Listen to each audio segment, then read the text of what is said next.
where the sharp metallic tang of promethium and the burning ozone of revving chainswords meet. We are the screeching warriors of rebellion on the Pirate Vox waves. 665.66 UHMR Chemrat Radio. Coming to you live tonight from the cracked Elysium. We're bringing you live coverage of Zygonia's tour and the release of their newest single, Neon Bloodlines. Making it even more fucking metal, Blood Rain is soaking the Underhive. Remember, Hivers, it's mostly hydraulic fluid and rust, so don't drink it. Yeah, but if you collect enough of it, it makes a good snail bait and killer. At first, I poisoned the snails, but now I keep them around. They eat the sump mold at a remarkable rate. But I'll be damned if they don't keep getting eaten by the siphon badgers. It's a delicate balance being a janitor. Hard life. At some point, I'm going to have to make all of these like underhive critters you can fight, okay? Just like, anyway. Absolutely. Please write the badgers in. A siphon That's good badger. stuff. Yes. It's going to look like a dachshund, but... I am your savage guide through the post-apocalyptic wastelands of audio mayhem, Goblin King. Joined by the diva of deviance, the only true mistress of Bartertown, our very own screen queen, Emmy. Yeah, I actually got a songwriting credit on the Neon Bloodlines single, mostly just because of the unearthly eldritch screeching I do in the background. It's good stuff. Is that when you stubbed your toe in the studio like a week ago and you just recorded it? Okay. Well, I kicked the dishwasher in a little bit, barefoot, and, we just kind of riffed on it. There you go. Threw an FX pedal over it, yeah. Always strategically transporting Cogboy equipment to an alternative location, mainly ours. It's Chac. Hey, I don't steal anything. I just relocate it from your warehouse to mine. Perfect. And the Earl of Grit Exterminatus, the Marquis of Mopping, our very own chemical-tanged vigilante, Drew. Did you know that the siphon badgers are oftentimes predated upon by the filter squids? But I haven't seen it in person, but I'm pretty sure that the filter squids are being eaten by the foreign emperor. So it's the circle of life, really. I feel like I've seen a documentary about this. Planet Terra? Something like that? This is how you yes and an entire bestiary out of the project. Yeah.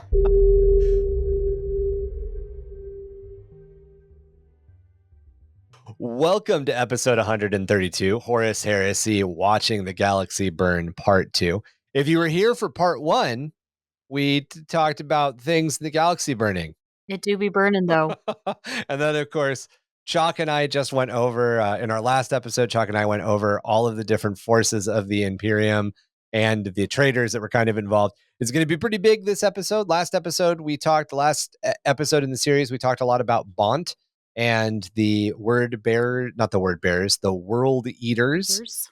There, and this episode we're going to talk a lot about the Officio Assassinorum, or technically the Assassin Clades, which came before it. But before we get started, do you want to watch us do the podcast, see the silly costumes we're wearing? You can head on over to patreon.com/under the Hive of Madness right now and sign up to see our beautiful faces and help support the show as we continue to grow. So let's start off with the burning of Omn Mott. 008 through 010.m31. You guys will notice that sometimes we do just the stuff that's relevant to the period of years we're talking about, and sometimes we cover the entire thing. That's usually based on how much lore actually exists. Sometimes they'll give a chunk like this, like the burning of Omn Mott, which takes place between 008 and 010.m31. And most of this lore comes from like 2.5 pages, like as to where the rebellion on Cathonia, we talked about the beginning, and we're going to talk about the middle here in an episode or two. Like, there's a couple of books about that, so it kind of depends on how much lore we have access to. But Mm-hmm. Considered a lesser Forge world, Omn Mott served as a resupply point for expeditionary fleets pushing outwards on the eastern fringe during the later years of the Great Crusade. When the frontier borders of the Imperium overtook the world, its efforts were redirected. Most of the planet's industrial output would switch to feed the stockpiles of the nearby fortress world of Stormhelm and the stellar infrastructure of the local subsector. By the start of the Horus Heresy, Omnimot had become a victim of the Mechanicum's policy shift during the last years of the Great Crusade, having been stripped of much of its industry by the expeditionary fleets that had been refitted there. As the War Master's Dark Empire reached the Forge World and 008.M31, it was already embroiled in its own civil war. News of the betrayal in the Ishtvan system had brought strife to its ruling Tech Priest Council, plunging the planet into conflict. 2 years of war had drained its wealth and industrial capabilities. However, Horus wished to conquer the world to secure a warp route between the planets of Cyclothrian and Honorum. Captain Jarin Dagon of the Sons of Horus was tasked with conquering the planet for the War Master. His forces included thousands of Sons of Horus, word-bearers, and millions of traitor Solar Exilia and Imperial Army regiments. Guided by his esotericists and word-bearer Diabolists, Dagon let Omnimot bleed for 2 years as his fleet orchestrated a campaign of precise ritual killing in the outlying parts of the system. Then, in 010.M31, Omnimot was finally thoroughly assaulted by Dagon's forces. Unopposed in orbit, Dagon launched a drop-pod assault on the loyalist Forge Thane of Thyantria. Thyatria? I think the Thyatria? AE is like a little diphthong there. Oh, Thyatria? maybe it's an umlaut. Yeah. Thyatria. Unfortunately, its defense lasers proved too cumbersome to target the incoming Charybdis assault claws and dread claws, allowing 9 out of 10 assault craft to land intact, unleashing hordes of traitor legionnaires who slaughtered their way across Thyracia and pushed back Skalax Automata and the Tech Thrall defenders. Dagon's own 84th Company, the Strife Bringers, led the assault and used their Soul Leviathan dreadnought to smash its way into the Forge Thane's inner domain. Here, the traitors encountered Thyrasia's elite Vorax. How do they pronounce that? Arlatax? Arlatax? Arlatax? Arlatax? Arlatax. Vorax and Arlatax robots. Their ritual schemes continued to drive the 84th Company, leaving their rear guard light. The heaviest loyalist robots began to exact heavy casualties among them until Dagon brought down 3 Contemptor dreadnoughts in response. In a lot of these conflicts, there is a rush on the side of the traitors to meet some goal, usually that has something to do with like chaosy bullshit. And a lot of times, because they're kind of overreaching in a way, they're kind of neglecting tactics.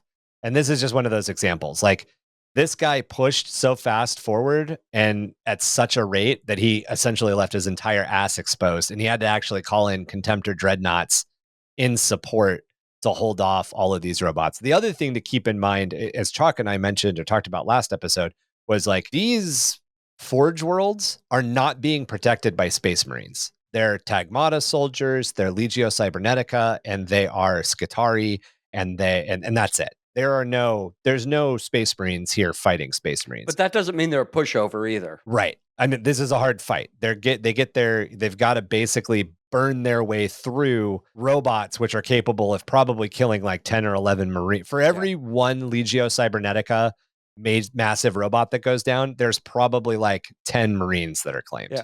Well, you think a lot of these robots are like 2/3 the size of a knight, a lot of them. Some of them bigger. And so these Forge worlds are not easy nuts to crack. Yeah, definitely not.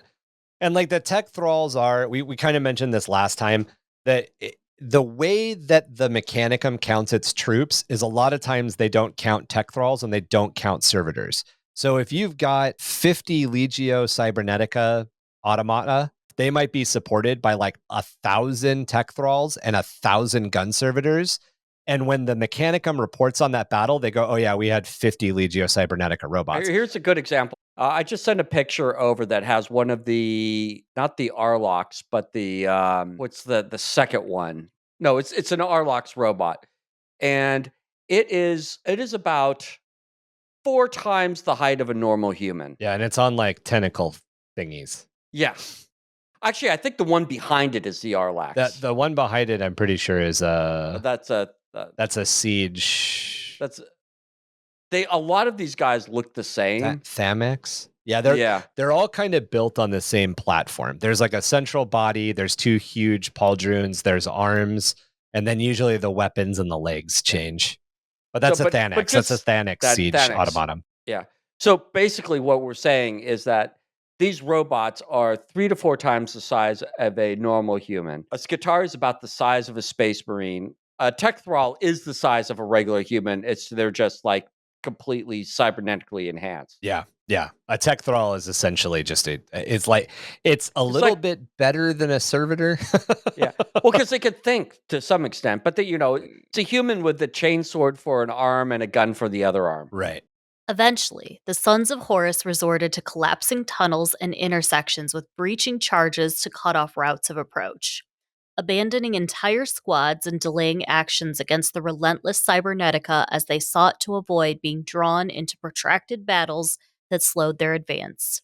This allowed Dagen to reach his target after 3 hours of heavy fighting at the cost of at least 200 Space Marines. Here in Thyatria's vast servitor harvesting... Sorry, that one gave me pause. Here, I think it's Thyatira.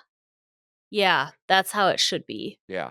Here in Thyatira's fast servitor harvesting precincts, his legions esoterists had detected a powerful ritual source of suffering.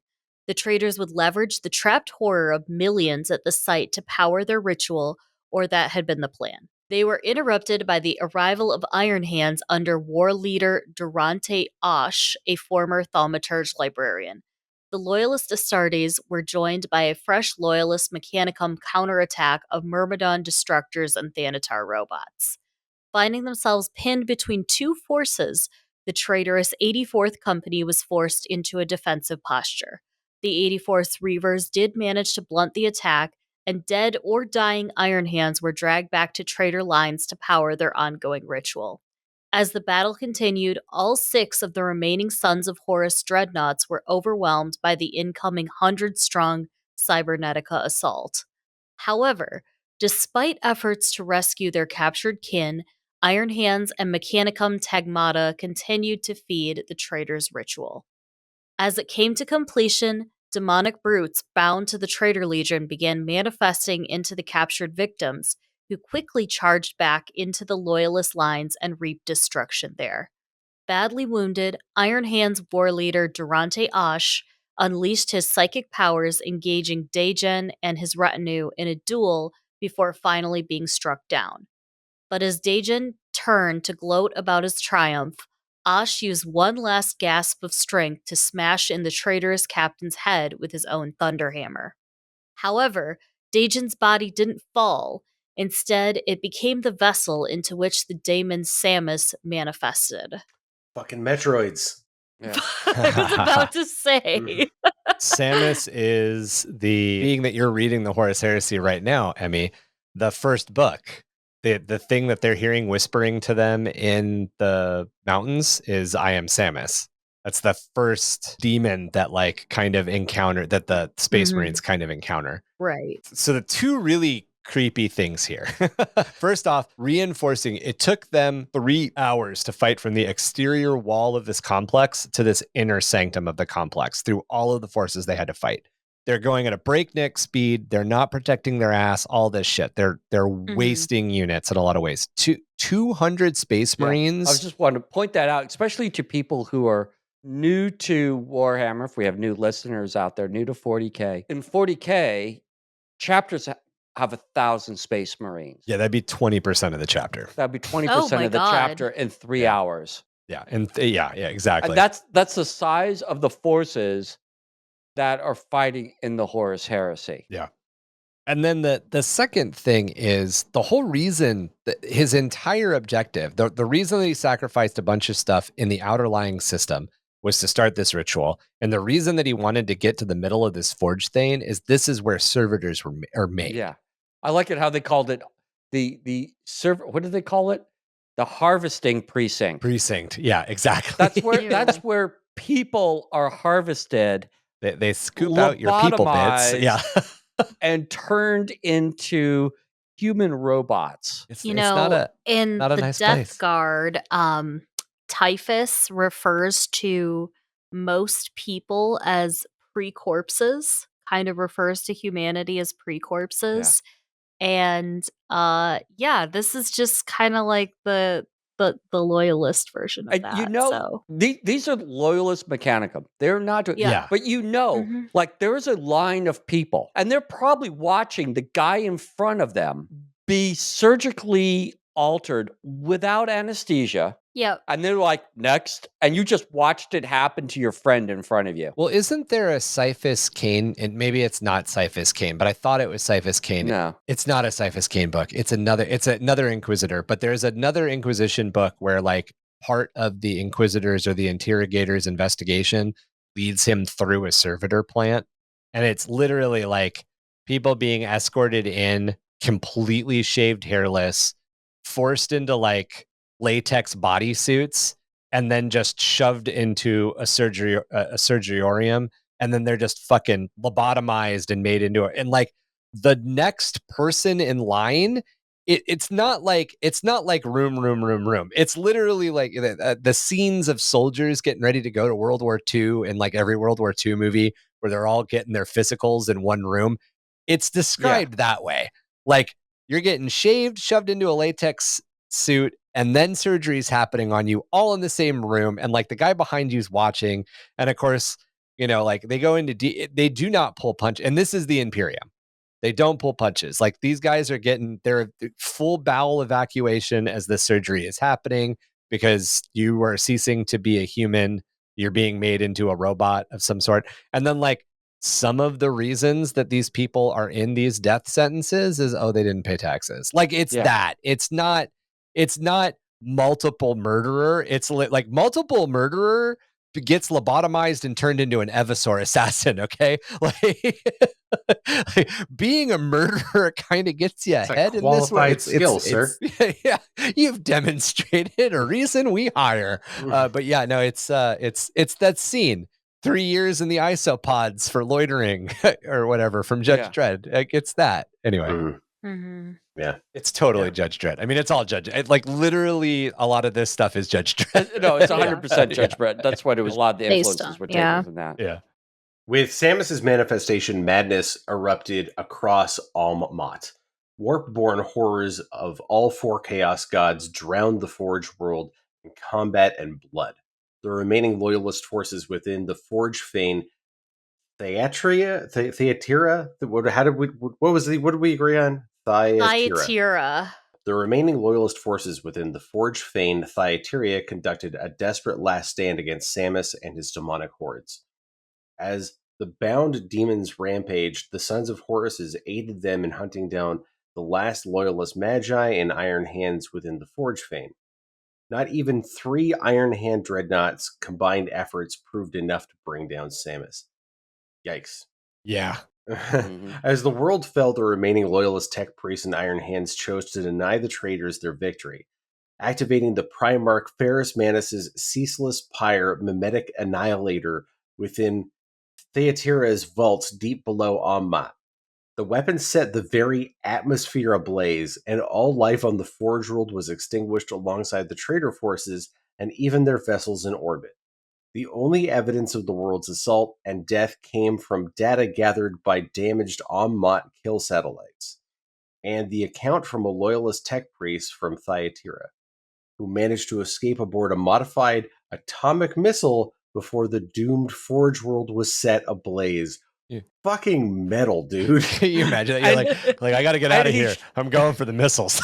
And the atomic missile soared through the universe and crash landed on an idyllic agroplanet where the where the yellow sun and the rays from the yellow sun of the Forge world gave him superpowers. And he was named Sigmar. I love everything about that. It very much reminds me of the scene from Judge Dredd where they're like trying to fix the bike. I don't know, or the classic scene in Star Trek 6 where they're doing quote unquote surgery on a torpedo. But it's the goblin. It's the goblin riding the rocket. Yeah. Whee! Or I mean, if you want to look at it another way, it's Indiana Jones in the refrigerator. Right. Yeah, it's a We refrigerator-shaped rocket. we like to forget that movie ever happened. Yeah, We sure do. We can try. We can. I try. did find a crystal skull. I did send it to these guys. There's a meme I really like. It's a goblin riding a rocket, and it says, "I can explain it with science, but more boom boom equals more zoom zoom." Like this is totally that feel. But yeah, no, it's crazy that the only way that they could deal with it, at the end of the day, the only way the loyalists could deal with what was happening was let's blow up the planet. Like it's that level of oops. We threw 3 dreadnoughts at it, and that still didn't take care of the evil demons. So, I have a question for you. Where did the robots go? Because they're cool, but they're not in the game anymore. They're only in 30K. Because technology went downhill. I think that's true. part of it. The other thing is most of them were playable in 8th and 9th. They were all moved to Legends, and I think that's a function of the fact that most of them were resin Forge World kits. I see. That makes sense. Yeah, because I remember a time where they were being back. Yeah, well, you could play them in the main back line. in plastic, but for 30K only. And I don't think they have even Legends rules for 40K. Yeah, I have had 2 Tagmata siege engines in my Dark Mechanicum force for 40K, and they were both made Legends in late 9th. And my hope is that means we're getting a heroic scale plastic kit that will replace them. But yeah, I mean, who knows? So in my opinion, it would be a good kit to do that with because the way that the kit is based, it could be like 4 different robots. You could sell one plastic kit with the way to build 4 robots, but look at the Age of Darkness Horus Heresy Mechanicum box. Right, that's true. And they have them in there. Do they have the actual siege one? I thought they just had one of the other ones. I don't know exactly what they have, but yeah, they've got and they are cool. This is what Mechanicum. I think Mechanicum should have more of this and less of guys on stilts. I don't mind the guys on stilts. stilts. Oh, come on. The sniper on the stilt is weird. I don't mind the chicken walkers. The chicken walkers are great. No, I meant the sniper on the stilts. Yeah, that guy's a little goof. The sniper on the stilts is ridiculous, but I love the chicken walkers. Yeah, they're pretty fun. Mechanicum Battle Force. Yeah, so it does look like there's a plastic kit. But it's also new. So again, my hope is that that means it'll be coming. The Incident of Dagonet, 008.m31. After learning of Horus's treachery at Ishtvan III, Malcador the Sigillite would gather the scions of the great Assassin Clades, as they were initially known during the Great Crusade. The Sigillite, the great Grand Master of Assassins, would set the daunting task of slaying the arch-traitor Horus before them. If such a task could be accomplished, they would effectively crush the rebellion against the Emperor in its infancy and mitigate further damage to the Imperium. Up to this point, every assassination attempt against the renegade War Master had failed, even though the operatives sent were the finest students. Every assassin each clade had thrown at the problem had been their most gifted, sent into a meat grinder, blind and half prepared. Every strike against Horus had been broken, and he had shrugged off even the most effective of attempts without notice. Every time the Clade Masters met, they were forced to listen to a catalog of each other's failures in grim silence. After the failure of Clade Venom, a new strategy was decided upon with Constant Valdor, the Captain General of the Legio Custodes, personal protector of the Emperor, serving as an advisor. The Master of the Clades realized that their mission plans were not flawed. They were simply just not enough. No single assassin, no matter how well trained or which clade they hailed from, could ever hope to terminate the arch-traitor alone. But a collective group of killers, a strike team of elite assassins from every clade, handpicked for the task, might be enough to succeed. Just to fully state it, in 40K, we have 4 assassin temples. In 30K, we have a lot more assassin clades. The move to the temples happened after the heresy during the Reformation and the Scouring, which we will talk about at some point because it's essentially what happens at the end when they split a bunch of stuff up. And at some point, we will also have an episode that's perfectly dedicated or completely dedicated to the Officio Assassinorum and its history. But at the time of writing and recording this episode, the Horus Heresy games have 7 clades. And just to lay them all out, they're the Vindicar, which is the traditional sniper, the Calexis, which is the anti-psyker, and these are the ones you should all be familiar with. Yeah. The Calidus, who is the polymorph infiltrator, the Evisor, who is the insane combat monster. And then the Horus Heresy games have added the Adamus, who is basically a ninja, but there's a lot of stuff about like honored bound swordsmanship. So it's kind of like a ninja samurai. That's cool. They'll call the other guy out in single combat. The Venom, who is a poison user, and maybe a little bit of anti-mechanicum because they have a bunch of like specific rad resistances. They almost seem like they're built to be anti-mechanicum. And the Vanos. And the Vanos is the infosite infiltrator. They're essentially they shoot you in the face after they hack into your new sphere. Oh. So there's 7. And in the book-bound lore that we referred to for the incident of Dagonet, they specifically say there's only 6. And that's a function of that book was released almost 15 years ago at this point. I believe it's Nemesis is the title of that Black Library book. And enough time has essentially passed. The Horus Heresy is in its 2nd edition, and they're adding new assassins. So the book has the thing where the book goes, there are 6 Assassin Clades. And then like the very next book is like, there are a bunch of Assassin Clades. Yeah. So just kind of keep in mind, as of when we wrote and recorded this, there were 7 that had been released by the Horus Heresy game. So at the one of the books that came out, novels that came out, talking about at the time of the return of Gilliman, there's actually a Inquisitor that has basically a ninja honored bound swordsman assassin in his group. Well, and these clades didn't go away. They just became parts of the other temples, essentially. Like in classic fashion, like they kind of shrunk down. And in classic Dan Abnett Black Library novels, they talk a lot about the what are the death cultists, cultists that are specifically like two swords people. Yeah. And there's another one. And and in classic GW, these different clades and all probably didn't actually go away. And if they wanted to use one, they just say, you've got the Kronos Inquisitors. They're like a small little subsect that nobody cared about. That all of a sudden it seems like they're more important now. Well, and you can kind of see where all of these guys fit in. Like the Adamus, the ninja guy, could totally fit in with the like Evisor in a way. Like they all kind of have places that they would fit. Yeah, they've had one of them are also very much poisoners. I think now that it's the venom. I think the Calidus do a lot of poisoning now. Yeah, they take they use they're the poisoners. Well, because the Calidus can change the way they look. So like they're the infiltrators. They go in and then they poison the governor, and then they right. This is not the first time that this story has been told in terms of like the. There are assassins and there's a secret order of assassins and there's only 3 secret orders of assassins.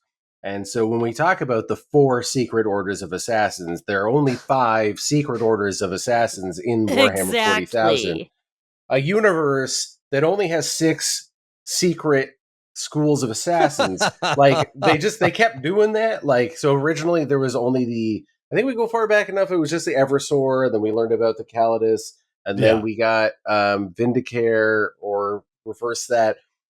Caluxus was like, or Seluxus, depending on whether you're from the south or not. They, I've always said Caluxus, but they are sort of like the most recent addition in terms of like timeline wise, right? Like they come along the newest in terms of like they were introduced in a White Dwarf just prior to that infamous. If you've ever seen that the Codex Assassinorum or the Codex Assassins, it's over there. Yeah, it's one of those ones that's like 4 pages from a magazine, basically. It's paper thin. Yeah. That was back when they were like, wait a minute, we can really sell these books. Yep. and it was like priced pretty high too. It was not great. I mean, it was priced high for what it was, but like in comparison to modern, but like it was like $14.99. Yeah. I mean, but $14.99 in like 2001. Yeah. Right. Yeah. Like, just to be clear. Yeah, That was when I was your age, a codex used to cost a nickel, young man. I'm just gonna They'd say 5 Bs for a quarter. I was gonna say in 1999/2001 money or 2000 money, that was 29 of the hamburgers that McDonald's used to sell. Remember that? Anyway, Yeah. So, You at guys a remember certain point- Savage Garden? Oh, great band. So at a certain point, there were basically, they said there are 4 major like schools of assassins, right? The ones that we Yeah. just listed, which are right. Calidus, Seluxus, Vindicare, Avasor and Vindicare. Avasor. Yeah. And that the other ones, like there were like the Death Cult assassins, which were lesser schools of assassins, but they were still Right. considered one of them. And like they just said, hey, these are the 4 major ones, but there's a bunch of little ones out there, and go ahead and invent your own and have fun with it, right? Like, Yeah. that was a thing for a while. The death cultists are they just death cultists? I think that's all they're called, right? Is that what that class? They're relatively ubiquitous. There's a death cultist assassin. There are tons of death cult assassins. They're not like assassins, like from the Officio Assassinorum. They Yeah. are Mhm. death They're like cults. Hive World assassins, essentially. Like, yeah. Ah. But they can. But they serve with Inquisitors a lot. Yeah, they're often used by Inquisitors. Yeah, they're good at their job. They're just, not necessarily top of the class. Yeah. And they're quite often cannibals and hemivores. Very vor. Ooh. Yum. So edgy. Wow. I have not heard vor in a hot minute. Don't Google that. No, I know Yeah, what it is. don't do that. The I don't thing is, need... a lot of them serve just for the chaos, though. audience. Also, so that's the whole big thing. Oh. Yeah, they're in cults in like the bad way. Yeah. Right. The death cults are okay. like they worship death in weird ways, and oftentimes it's being expressed. It's by like way a of weird it's like a chaos half a step away from corn level. Yeah, Yeah. Oh, that's not healthy or productive. Yeah. It's not very demure. What is that? Not What- demurcy. Yeah. More Like, like demure, not mindful. Like yes, there you go. Not demure. Yeah, not mindful. Right. the character from American Psycho, like was his name Patrick Bateman? Is that Patrick Bateman. Yeah, we were trying to recall a couple episodes ago. He came up. yeah, But I remember But that. he would basically be a death cult assassin. Like he was just like Right. someone who just like he kills literally for the sheer joy of killing, because he worships the notion of murder and the art, like and how it's a perfect art and stuff like that. Like that's what they are. So They're edgy. real lunatics. Except if you read the entire book and you find out that he doesn't actually kill anybody, it's all in his head. Well, Anyway, there's a book called Sepultur, which deals with a zombie plague hitting an underhive, and one of the Inquisitor, there's a character that's an Inquisitor, and one of the Inquisitor's minders, or not minders, one of the Inquisitor's war bands is a death cult assassin, and she's like creepy because she's like the way she's written is like this 14-year-old girl that's just really, really good with like blades, and just like she's always like, but mother, and you're just like, whoa, calm the fuck down there. That's creepy. It's pretty good. There's a lot of death cult assassin stuff. Could definitely Patrick Bateman's great because definitely that like thriller horror vibe, slasher vibe. There had never been a precedent for such an initiative, for the emperor would never sanction assassination as an official imperial policy. The deployment of an assassin was a delicate matter that was never taken lightly. In the past, the Clades had fielded 2 or 3 of their operatives on a single mission when circumstances were extreme, but always drawn from the same Clade. Malcador, serving as the direct primus of the Clades, decided that a more drastic measure was needed to accomplish this particular assassination goal. So he would authorize the creation of the first Imperial Execution Force. Horus did not adhere to the rules of war or care if his tactics offended delicate sensibilities, as proven by his actions on Ishtvan III, where he had bombed his sworn brethren and his own loyal forces into obliteration. Nothing, no matter how vile, was beyond the War Master. To combat this, Malcador's execution force could not limit themselves to moral abstracts that had guided the Clades in the past.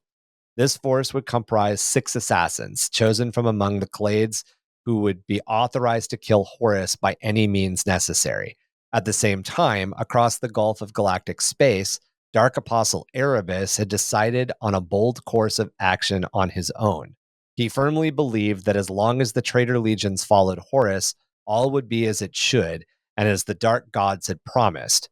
Victory, however, could come sooner, perhaps more than any had expected. After the latest assassination attempt on the War Master, Erebus had come to realize a fundamental truth of warfare. Any tactic that could be used against Horus could also be used directly against the Emperor. And this kind of shows a political shift in the traitors' mentality, because up to this point, the traitors were against the Emperor, but the traitors were against the concept of the Emperor. And Erebus is like, no, we can actually kill the fucker if we want to. They're trying to kill our boss. Let's kill their boss. It's really weird to think too in the ideas that any tactic in Warhammer 30k or Warhammer 40k would be too extreme. And like, we're talking about the assassins being like, oh, like direct action is too extreme. But realize that the politics around warfare that exist in the Imperium have deep roots back to the end of the Unification War, a conflict where there were no rules. And basically, the fallout of that dictated and informed the highly bureaucratic and kind of honor-bound set of rules of Terra and the Sol system itself. I almost kind of want to call it like a code of Bushido or a chivalry code. There is a code that exists within the Imperium, even into when we get into other periods of Imperial history, we talk about the Beast Arises and everything, where like the Assassinorum has these really, really specific rules that it follows.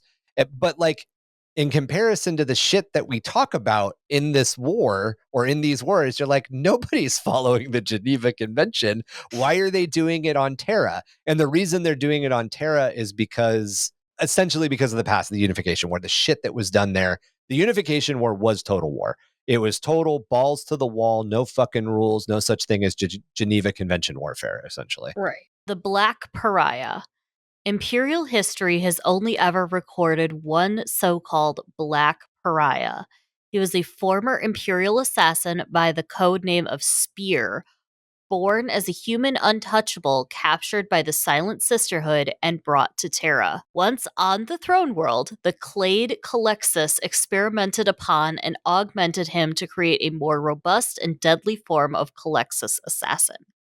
It is unknown whether these augmentations or his unnatural abilities made him a Black Pariah, but Spear was eventually deemed too unstable and dangerous to be left alive. Holy shit.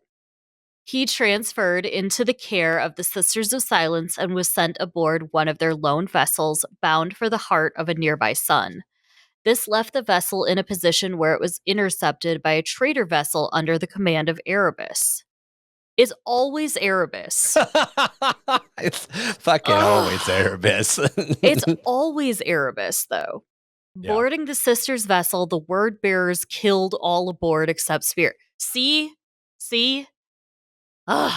With such a useful specimen now in his hands, Erebus found a new purpose for his captive. He forced Spear to undergo a painful and vile chaos ritual, binding a minor demon with the former Imperial assassin. This bond created a highly dangerous apex predator, a counter-psyker capable of directly reflecting a psyker's attack back upon them. But to utilize this ability, the Black Pariah first had to obtain a sample of his target's blood. This necessary component helped him synchronize with his target's psychic abilities.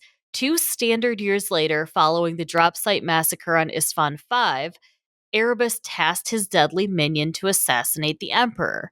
Spear spent a painstakingly long time reaching his ultimate goal, needing to track down a drop of the Emperor's blood. He eventually found a source, a document on the world of Dagonet, which was said to contain the smallest trace of the Emperor's blood. And so the stage was set to bring the Black Pariah into direct conflict with the Imperial Execution Force. We've talked about pariahs a couple of times recently. This is like this is one of those things where like this dude definitely has the pariah gene, and Mhm. they did worse shit to him to make it worse. And it Yeah. kind of makes you wonder if the deceiver was involved in some way, shape, or form, like in the background, pulling strings to make this guy. So Oh, I don't remember this absolutely. story, but I've got this. This reminds me of a document that was said to contain the smallest trace of the emperor's blood, and it brings to mind the thing is like if you gathered up all the splinters from the true cross that existed in medieval Europe, you'd be able Yes. to build 10,000 crosses or whatever. This is probably a drop of blood from some long dead hive person, or maybe not even blood at all. Well, no, he took so long to find this sample because he had to make sure it was real. But how would he know it's real? He wouldn't until he touched it. But this was like But the when he best touched chance. it, how would he know it's real when he touched it if he's never encountered the emperor before? Because he's the Black Pariah. He would have encountered the he would have encountered the Emperor before, because all of this shit was done to him on Terra. My doesn't mean God, that he's- why he's a is That doesn't it? mean that he had an interview with the That's true. boss. That's true.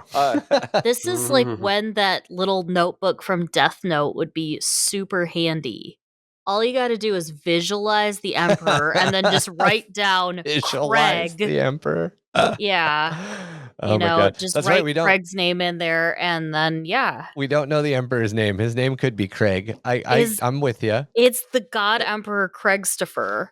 If a lot of if Sanguinius had just kindled Erebus's lust, all this would have been over.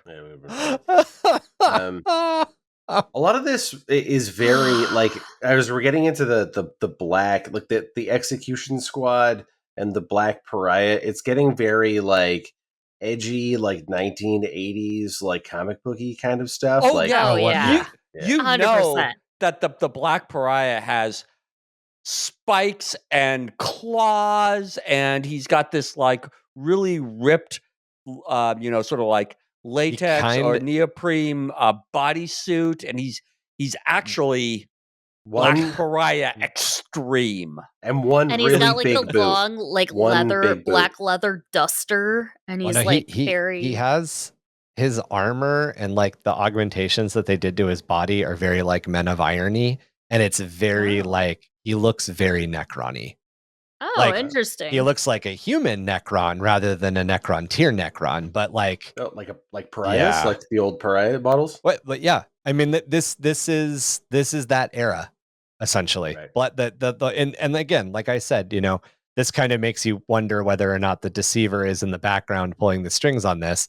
Like, why did the Imperium in 30K decide to make this specific weapon out of a pariah? They took somebody with the pariah gene, with the Calexis gene, and they made them way fucking worse. Well, why? Drew, you put up a good point. By this time, by the time that these books were written, the Necron pariah was gone. Not when Nemesis was written. Not when Nemesis was written. No. It hadn't been taken out of the rules yet. I thought that went out of the rules. Third to fourth. I thought it was third. It's only in the 3rd edition codex. Yeah, it's only in the 3rd edition codex. Nemesis was written in. Of course, they don't have a publication date. Why would they have a publication date? Never. But Nemesis is book 13 of the Horus Heresy, and the Horus Heresy started being written like between 3rd and 4th. 2010 is when Nemesis was written. So this would have been fourth edition. I mean, pariahs were still part of the conversation at this point. Yeah, but what I'm just saying is that it seems that in many ways it's just a direct transfer of the Necron pariah. The idea.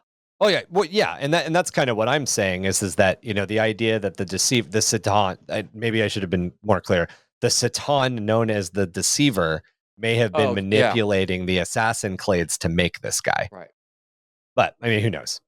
We're spitballing here because they haven't taken this story element to whatever its next generation. And it probably never will. It's just a teaser. It's just there. Tinfoil hatting.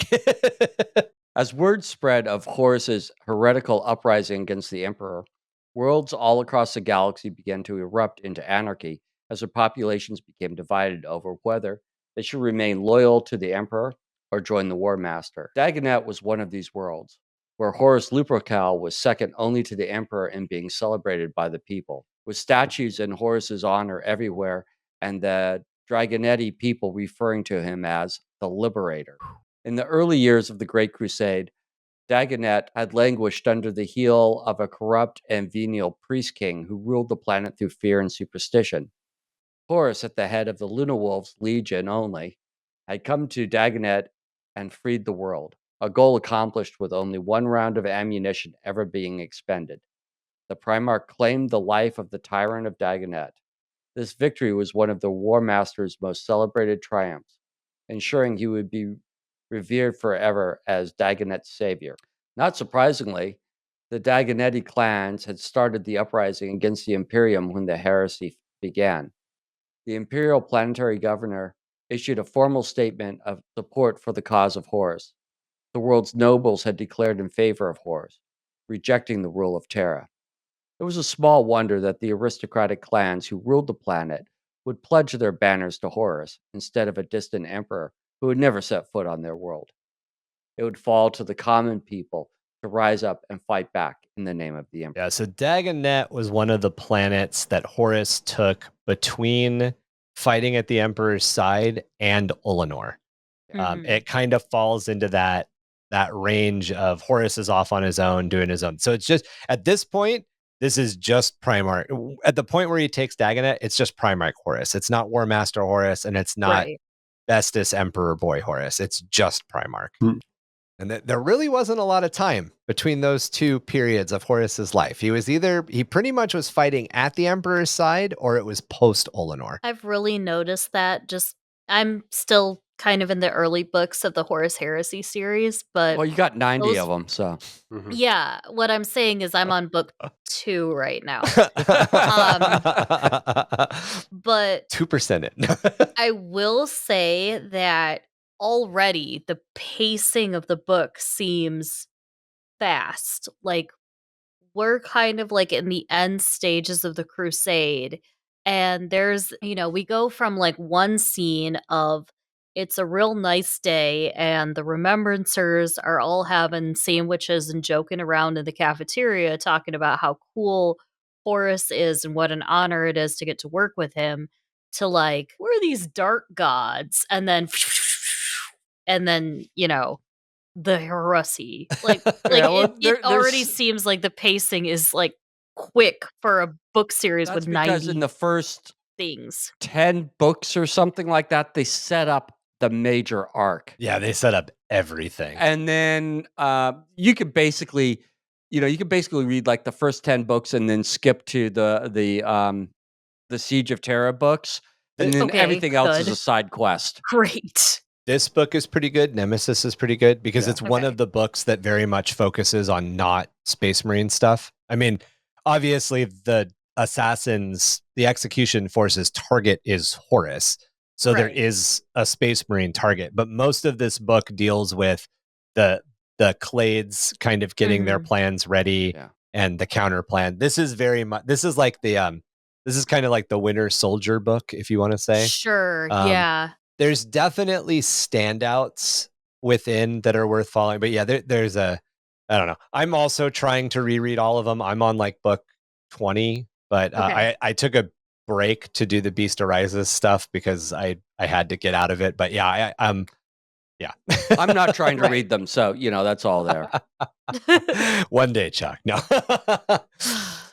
Blood ran in the streets of the capital city of Dagonet as soldiers fought soldiers and militia fought clan guards. Those who could flee the star system filled every starship they could get their hands on. In reaction to this mess, agents of the Imperium operating covertly in the Tabian sector would report a strong likelihood that Horus would visit the planet. It was suggested that the War Master planned to bring his flagship, the Vengeful Spirit, to the planet Dagonet to show his flag. With this intelligence, the execution force had a good idea of Horus's future whereabouts. The Clades believed that the War Master's forces could use Dagonet as a foothold to secure the allegiance of every planet in the Taban sector. Dagonet acted as the keystone world in the politico-economic structure of the sector. It fell entirely under Horus, It would begin a domino effect as planet after planet along the same trade axis would soon follow suit. Every loyalist foothold in this sector was now or would soon be in jeopardy. With turmoil in the warp and the suspension that it served the traders, it was proposed that if a fleet might not make the trip, one Imperial vessel could, a shipment carrying the 6th Assassin Execution Force, who would embed on Dagonet and set up multiple lines of attack. When Horus arrived, they would attack and terminate his command with extreme prejudice. With the War Master's assassination, the traitor forces would be thrown into disarray, breaking the rebellion before it could advance to the Segmentum Solar. The Execution Force made a secret and successful infiltration into the planet of Dagonet. They gathered intelligence to determine what exactly had occurred on the world. In the first moments of the insurrection, desperate signals were sent to the Space Marine legions and their legion fleets, but these had gone unanswered. The starships of the Imperial Army and the legions were locked in battles of their own, far from the Tabian stars. They could not intervene. For all the fire and destruction the collapse of Dagonet and its sister worlds might cause, more significant conflicts were being addressed. No heroes would ride to the planet's rescue. There's definitely like a Magnificent Seven-ish vibe to this entire, yeah. Well, yeah, Magnificent Six, right? But yeah, there's definitely kind of that vibe to this. It's on these guys to stop this, and like it's one of these places where they're like, if this world falls, this entire trade route falls, and he's just Horus is in Segmentum Solar, like he's not at the doorstep, but like they're more important. And like this happens a lot in the Heresy book. There's more important. There's some reason why the Space Marines can't intervene. And kind of to the point that Chac and I spent last episode making, it's because there's a lot of goddamn forces out there that aren't Space Marines. Like there just aren't, even at this point, when they're at their height, there just isn't enough of them to go around. Yeah. I do want to say that, Ryan, I'm a little disappointed in you that you used the Magnificent Seven and did not reference the Seven Samurai. Well, because it's more. It's a derivative. Yeah, I know.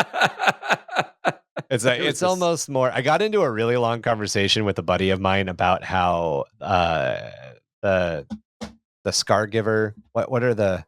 What are those movies called? The Zack Snyder films? Rebel Moon. Rebel Moon. Thank you. I got into a long conversation with a buddy of mine about how Rebel Moon was essentially Seven Samurai and like the Magnificent Seven distilled down. And he kept kind of arguing with me about it because he was like, "No, I don't think so. I don't think so." And I'm like, "No, Zack Snyder literally said," and I had to show him the quote, and he's like, "That's because Star Wars." Is the Seven Samurai. Well, Star Wars is more based on all of Akira's work. Yes. But anyway. It's Hitsurumi? Akira Hitsurami? No. It's the Hidden Fortress is the... Yeah, Hidden Fortress. Thank you. Kurosawa. Yeah. Wow. And I was thinking about the Hidden Fortress myself. Yeah. That's a great film. This definitely has more like Magnificent Seven Samurai, Magnificent Seven vibes to it. They arrive on the planet to save the populace, except the populace doesn't really want to be saved. Yeah, in this case, well, so the common people want to be saved, but nobody in power and nobody in the military. Yeah, this is literally this story is one of those ones that's like harrowing because it's legitimately nobody in power wants to follow the emperor, but the vast majority, because if you think about like the distillation between military and people in governmental seats and then like the populace of any world, there's way more people, but the people aren't able. I mean, the people can just be gunned down in mass by Gatling guns. Like there's this huge disparity between what the people want to be part of the empire and what the ruling class is saying. And like, it's the book's good. I'll just put it that way. There's a lot of nuance and like darkness in a book that doesn't deal with just Space Marines, like space marining around. They really need a hidden cabal of superior, I don't know, let's call it a cult that worships the angels of the star god to set up on this planet and go against the governor, and really set up the underground resistance. So that's a little gene stealery of you, if I might say so myself. Just a little. The civil war of the world was all but over. Those who fought in the emperor's name were forced into a rout and died in their multitudes. Across the planet, the forces that carried Horus's banner were only solar days away from breaking the back of any remaining resistance. Dagonet was already lost to the Imperium. The turncoat nobility didn't need to see the War Master. His influence hung over the planet like an eclipse blotting out the sun. They were fighting in his name through fear and loyalty, and by the time he arrived, the planet would belong to his cause. A grim reflection of the violence that was spreading across the galaxy, on every world too far from the Emperor and the rule of Terra.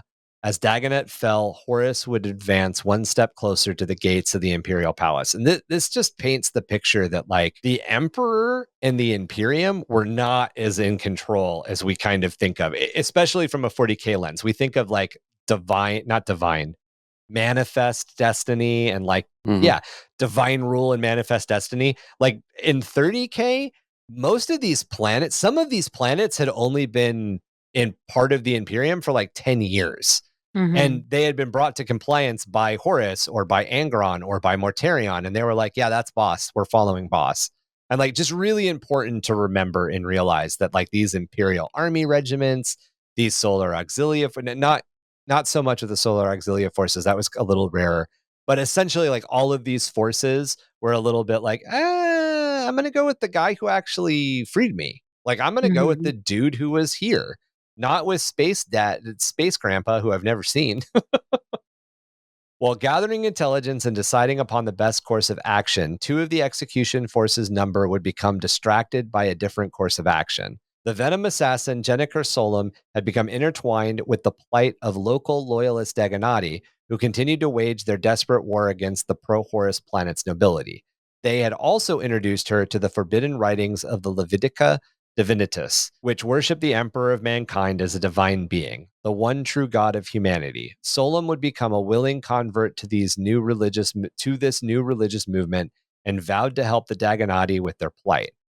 Her interests in helping the people of Dagonet and her new spirituality created friction with the rest of the execution force. She would take her leave, and the mission to assassinate Horus continued on without her. The Calixtus assassin Iota, who is interested in Solom's quest, would soon follow her. So just to kind of, Emmy, you're dealing with this as you read the first couple of books. The Latitio Divinitas is out there. It's being circulated. And there are people, again, the Dagonati people, the people themselves are very trapped up in this cult of the Emperor already. The religion is already spreading. Yeah, this reminds me a lot of, I believe it was in 1996, Creed, the band, was largely not super well known at that point. But they had this really great drummer, and he, like, rather early on in the band's journey, kind of, like, really found God and got really, really hard into it. Right. And the other members of Creed weren't so up on this whole God thing. They weren't with arms wide open yet? They weren't with arms wide open yet. And the drummer was like, hey, man, if y'all want me to continue to be the drummer for this little act we got going here, we're going to have to sing about God. We're going to have to be a religious act, or I'm not going to be the drummer. And they were like, weird Christian message, and not this drummer, or this drummer and 6 feet from the edge. And they were like, okay, we gotta keep the drummer, and we gotta keep going about God. And that's very much what's happening here. Oh yeah, definitely. Oh, yeah. With now. 6 feet from. Yeah, exactly. So, like, we wouldn't have gotten human clay. We would not have gotten weathered. Had that drummer been like, guys, it's gotta be, yeah. So and that would just be on both cases. That's exactly what Jennifer Solom is doing to the rest of the assassins at this point. Such a great name, by the way, Jenniker. I mean, like, Jenniker, yeah. just change one consonant. No, I love it. I love Space Jenny. That's good stuff. Space I love Jenny you, Space from- Jenny.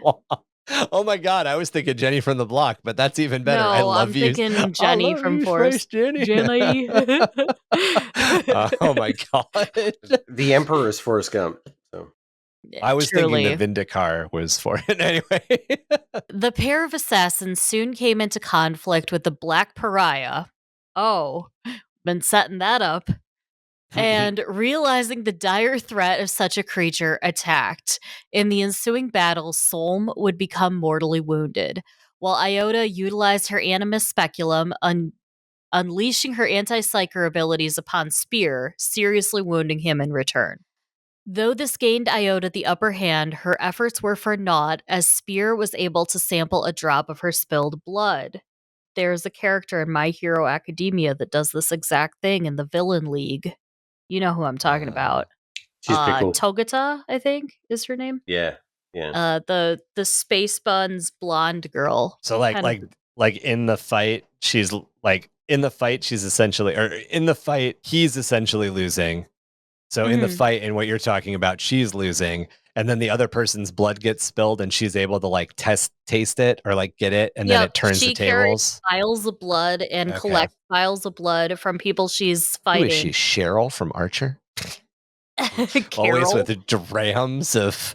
Well, it depends on when you meet Cheryl. That's true. Yeah. Anyway, Miss Tunt. Yes. Anyways, but yeah, if she's able to inject herself with the blood of somebody that she comes into contact with while fighting, she is able to like shape shift into that person. So it's a little different than what Spear's doing here, but it's similar it's similar a similar vein. kind of like, if there's any type of fluid exchange with this person, it's fucking over for you. And I mean fluid exchange. Oh no, that makes me think of Aeon Flux when they're passing information. Not the Charlize Theron movie, but the actual cartoon. Like when they pass information or when they pass like genetic code of a target, they do it by like licking each other's eyeballs and all sorts of other body horror stuff.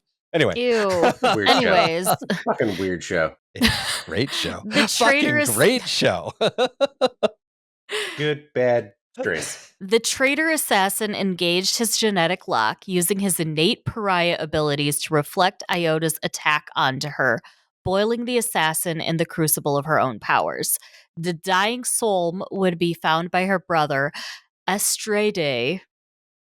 Aristide. Yeah. I don't think the last E is I think it's just Aristide. Okay. Aristide Kell, a Vindicare assassin and the Execution Force's team leader in the battle's aftermath. Soul made Kell promise to kill the traitor assassin, not out of vengeance, but for the sake of the God Emperor. The Execution Force would also manage to salvage Iota's memory coil from her Animus Speculum, reviewing her confrontation with a creature known as Spear.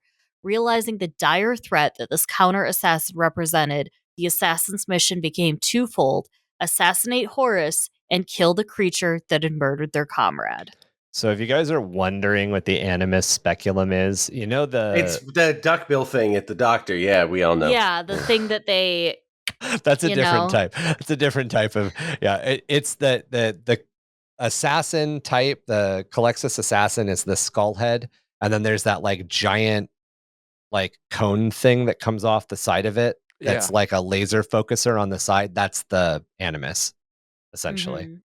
But yeah, it I was not going to go medical there, Drew. I'm just saying. Yeah, okay? You know, that really... You're like, the first time Emmy read aloud the word speculum, I was like, she did what? What's she using? Literally with like with arms wide open right there. Mm-hmm. Yeah. Mm-hmm. Wild shit. Absolutely. Well, so a speculum is it's kind of like like when we think of the word sphincter, we think of the sphincter only applying to one specific organ on the human body. But like there are many sphincters. Yeah, like our eyes. The pyloric sphincter. Yeah. Or Oh, yeah. irises or sphincters. A speculum. Really anywhere where we have smooth muscle contraction. So a speculum is essentially a medical tool that is inserted into the body to spread things. So like if you've got a giant cut on your side and they need to repair like something inside your body, they would use a type of forcep, which is another word that conjures up a specific medical discipline, or a speculum to open that area. A rib spreader, so to speak, would be a speculum. Like Sure. it's called a rib spreader, but like, so essentially the oculus, or not the animus speculum is using the animus power to like spear into and spread apart something. It's spearing into you and ripping you apart, essentially. It's destroying your psychic ability. I feel my psychic ability being destroyed right now. Same. It is kind of funny though. Like anytime what do they call it? Like technobabble is like thrown into something. You have to wonder if the people who threw the technobabble in thought the entire consequence through. And this is definitely one of those cases where you're like, I don't think anybody said this aloud in a boardroom before it had been widely printed for several editions. Like a lot of the stuff, it gets real weird, or like then they flipped it and reversed the powers on the polarity, and then they burned in their own psychic powers, and you're just like, Jesus fucking Christ, guys! I think it might be Doctor. It may not be Doctor Who, but I think it's in Doctor Who. There's a speculum, a speculum displacer, a specula displacer, which to me just is another way of saying speculum. Like seriously, did you just say displacer? But like again, it's just one of those things. It sounds sciencey. The displacy, yeah. It displaces the displacy. Mm-hmm. Non-bread, chai tea. You could go on and on. The GPS system. The spice mélange. I'm sorry, did you just say the spice and then the word spice in French? Yes, sir. Yes, I in fact did. Yes. Oui. And it's Frank Herbert, not Frank Hebert. Yes, just like Stephen Colbert. No, it's Stephen Colbert. He's very specific. All right. The Sons of Horus Legion arrived in the system of Dagonet, and the vengeful spirit settled in orbit above the world. The vessel had brought a military force of such deadly intent and utter lethality, the like of which the people of the planet before had never encountered. So when Horus showed up the first time, the vengeful spirit shows up, like 50 Marines come down. Horus walks up to the leader, shoots him in the head, and everybody goes, oh, yay, we got saved. This time, the vengeful spirit and the rest of its expeditionary fleet arrive, and the people on the planet are like, are we the baddies? And this was only the first time this would happen. More traitor warships followed close behind. The Sons of Horus flagship, just the tip of a sword blade, forged from shock and awe. Far below the planet's surface, across the white marble of Liberation Plaza, a respectful hush fell over the throngs of people who had gathered below. A pregnant hush fell across the Dagonetti as they looked to the sky and awaited the arrival of their redeemer, their new war god, the War Master Horus. In anticipation of the event, the execution force was already in place. The Vindicar assassin Kel waited in the perfect assassin's perch, ready for the War Master's arrival. The Calidus passed a measuring gaze over the nervous lines of Dagonetti Planetary Defense Force soldiers and the robed nobles standing back on the gleaming sunlit steps of the Great Hall.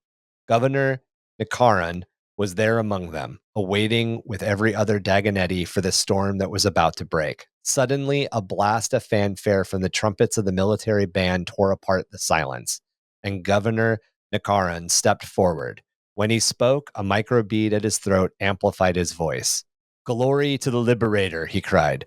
Glory to the War Master. Glory to Horus. The assembled crowd raised their voices in a thundering echo. We only talk about where the Vindicar and where the Calidus are, but the Calidus is essentially morphed into somebody in the military hierarchy. They're really close at hand. The Vindicar is up in his perch. The two that are missing, the Venom and the Calexis, aren't part of it, but the other two Clade members are in other positions. They're essentially all ready to jump. They've got a plan. They're ready to take out as many people as they need to get this shit done. Right. The Sons of Horus teleported onto the planet's surface. The tallest of the transhuman warriors, his battle gear decked with more finery than the others, stepped forward. He was covered with honor chains and combat laurels, and about his shoulders he wore a metal dolman made of Horus mined in the depths of Sithonia, the mantle of the War Master, forged by Horus's captain as a symbol of his might and unbreakable will. But it was really Alfarius, and nobody knew. He drew a gold-chased bolt pistol, raising it high above his head, and then he fired a single shot into the air. The round crashed like thunder, the same sound that rang out about Dagonet on the day they were liberated. The crowd began to shout their fealty before the empty shell casing could strike the marble at his feet. Glory to Horus! Glory to Horus! Glory to Horus! The towering warrior holstered his gun and unsealed his helmet, drawing it up so the world might see his face. This was the moment of truth. The Vindicare assassin placed his crosshairs on the center of the scowling grill of the War Master's helmet. There was no hesitation, no margin for error. The assassin's Excitus rifle bucked. Across the courtyard, the shot struck the target in the throat, reducing flesh to atoms, superheating the fluids into steam, boiling the skin and vaporizing bone. The only sound was the fall of the headless corpse as it crashed to the ground, blood jetting across the white marble and the War Master's shining mantle. Horus was dead. And then we all went home. Everything was fine. Yeah. And then the Emperor showed up and said, that was surprisingly easy. Yeah. The entire podcast is over. We've completely finished. We will not be back for another season. Have a great... Wouldn't it be awful if we... This is how you end, right? We're done? Mm. Oh no, the post-credit scene's coming? Yeah. However, it was not to be, as the assassins of the Execution Force had been duped. Horus had sent a surrogate, a sacrificial proxy. The Vindicar had killed Luke Sidarian, the captain of Horus's 13th company. Though the warrior Kel'Shaw wore the mantle of the War Master, the unique robe belonging to the Primarch itself, it had all been a ruse. In their anger, the Sons of Horus wasted no time and turned upon the populace of Dagonet. Amidst the chaos and anarchy of the massacre of an entire populace, Kel would finally track Spear down, and with the assistance and sacrifice of his fellow assassins, managed to finally draw out and kill the Black Pariah. Kel would find himself the lone survivor of the First Imperial Execution Force. The Vindicar assassin departed Dagonet, deciding to make one last attempt on the War Master's life. He set his own ship on a suicidal course against the Vengeful Spirit's command bridge. He would eject himself into space once he reached a designated area. He reached his intended target in an ultimately vain attempt to land a desperate shot on Horus while he stood looking out of the battleship's bridged armor observation deck into space. The Execution Force's assassination attempt had failed. In the aftermath of the events of Dagonet, Horus confronted Erebus. He chastised the Dark Apostle for his audacious plan to assassinate the Emperor, declaring when the opportune moment finally dawned, it would be he, and he alone, who killed his father, the master of mankind. And it is here that we will wrap up part 2 of Watching the Galaxy Burn. I really like the entire cinematic vision of this dude like going, I'm going to use my own gun cutter to blow a hole in the observation deck, but I'm going to jump out right before that happens. And while in space, dying because I do not have a void sealed suit, I will take the shot that will end Horus's life. Yes. And then, of course, like, it doesn't happen. Like, he misses because, like, That seriously, fucking sucks, man. yeah.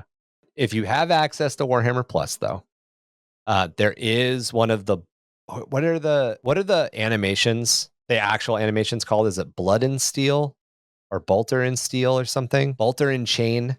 One of the shows on Warhammer Plus are really short animations, and one of the first ones is essentially a execution force of assassins taking out a like heretic inquisitor. And they actually pull something like this. The Kalidas assassin gets in the room with the Inquisitor, and the Inquisitor is interrogating her. And he says something along the lines of like, ha ha ha, you are completely powerless against me. I have you in the opportune spot. I can do whatever I want. And she like shifts her head a little bit to one side and she goes, oh, you have me in the most opportune spot? And right as she shifts her head, the Vindicar's bullet comes ripping through the window and hits the Inquisitor in the middle of the forehead. And it's such a brilliant, like the way that they were trying to assassinate Horus that didn't work. Like, yeah. Mhm. Anyway, Nemesis is a really good book. We took a little bit of time to go over everything on Dagonet. There were a lot more assassination attempts on Horus. In fact, some Space Marines went after him specifically.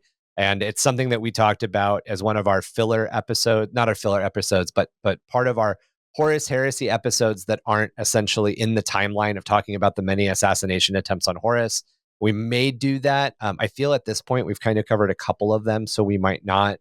But yeah, just again, you know, as many of these episodes where we completely focus on Space Marines, there is a huge clockwork of other stuff surrounding Space Marines. Yeah. And yeah, we can't also ignore the other reason why this story exists, and that is that because before they wrote this story and before even Horus existed, they wrote the assassins into the game. And someone points out, okay, wait a minute. So Horus had this rebellion and it lasted so long and he was a really bad dude. And if they had just killed Horus, that probably would have solved the problem. And that's kind of how we've written it a little bit. And we also have this team of elite assassins that can like virtually kill any one individual. We've sort of established that. We really need to come up with a reason why they were either busy or otherwise not involved. And somebody went, well, what if they took one of them and they put demon stuff in him and made him into a super duper assassin, and then they had to fight him instead. And also, Horus got away because he's really smart. You know, like basically the story was ginned up as to what were the assassins doing because they otherwise should have been able to achieve this. And as as it kind of continues on, you start to realize, especially the closer the Siege of Terra comes, the real reason that Horus survives all of this shit is not because Horus is really good. It's because the dark gods won't let their puppet die. That's the reason. Yeah. I mean, which is the MacGuffin. Because Horus's agency, the longer that the heresy goes on, vanishes. Yeah. You know, I mean, instead of having the one Vindicare assassin ejecting himself from the spaceship and trying to take that shot, if they just like launched an Evisor assassin onto the flagship, he would have found a way to like kill everybody and detonate the flagship, and then Horus would be gone or something. I mean, just imagine as all of the sons of Horus, like as Luke Sidarian's body falls to its knees and like topples over, and the sons of Horus just all like rip out their chain swords and turn into the Dagonetti. The Evisor assassin is just like, oh, game on. And I'm sure he died really fast, but I'm sure he killed a lot of them, and probably a lot of innocent civilians. They really talk about.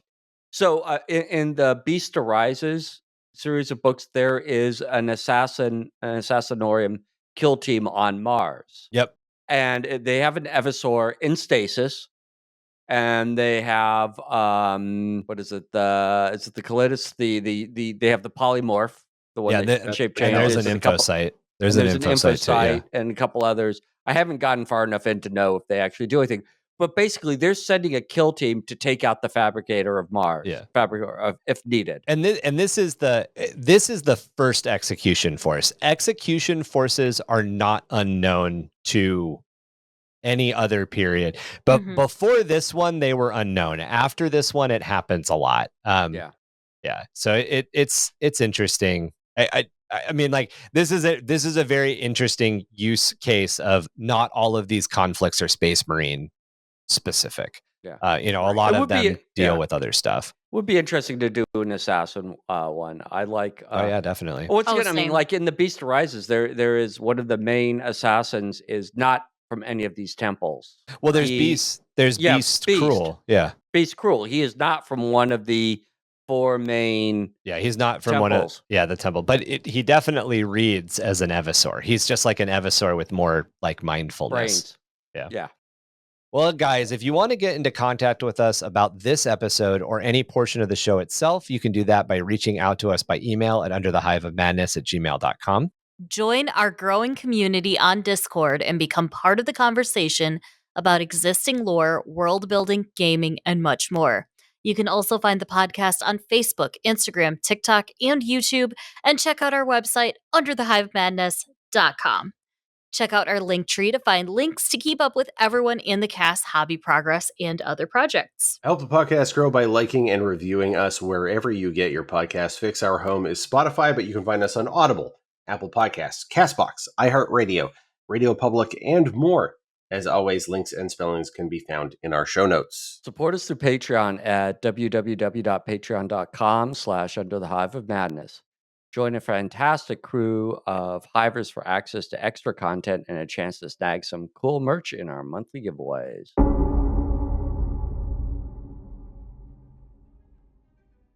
Your beacon in the barren wastes of bad taste, an oasis away from the monotony of the Administratum-approved music channels. It's the Cracked Elysium. Keep up to date with all of your favorite electro death, grind, screech, and synthcore shows by subscribing to their new feed today. We are the cascade of sound designed to blow out your dad's favorite speakers.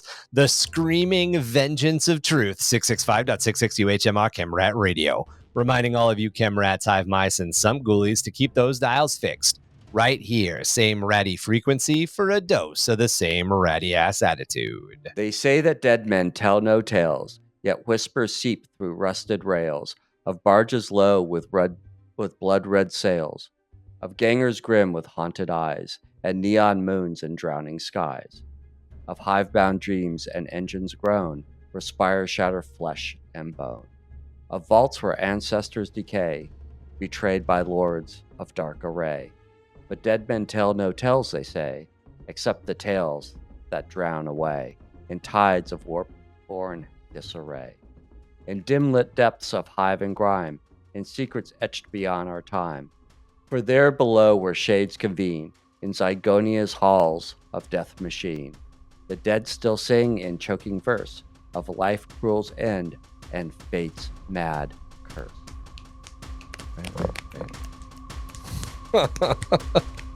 That's fine.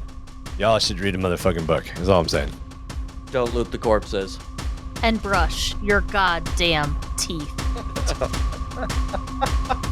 All right, guys, good night.